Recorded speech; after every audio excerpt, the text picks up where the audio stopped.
Welcome back to my channel, El Pescao Barbosa TV. It's me again. For today's video ay may nakita na naman akong bagong pag-asa.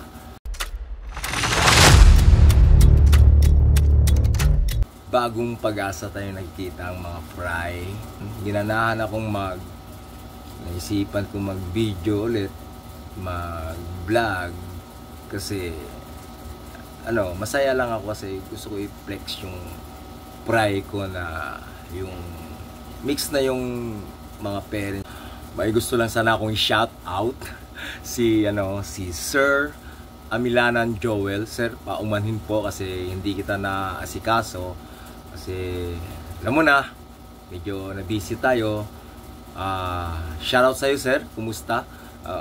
Hanap tayo ng may mga pwede pa naman tayong makabenta ng mga balon mollies dito.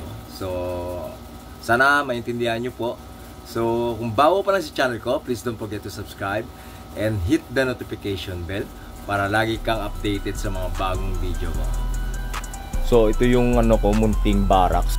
Ang meron dito ay mga reptab lang, reptabs. Kasi with S medyo marami sila, kasi more than one. Isa, dalawa, tatlo, apat, lima, and anim. Dito tayo sa anim.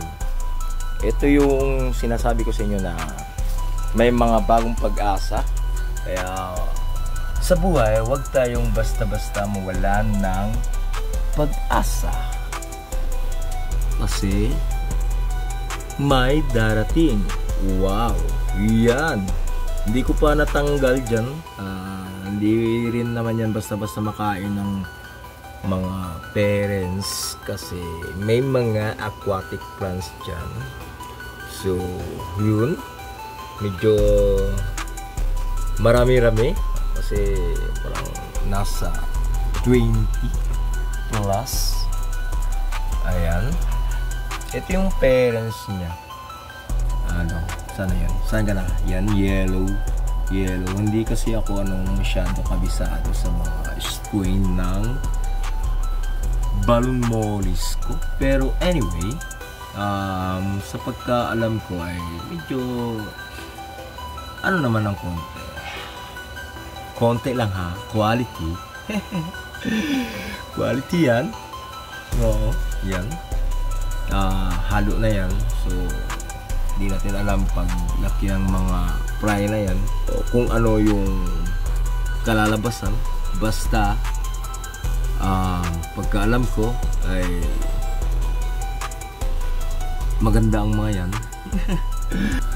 So yun, hanggang dito na lang muna yung video natin. Maraming salamat sa panonood. Hasta la vista, baby.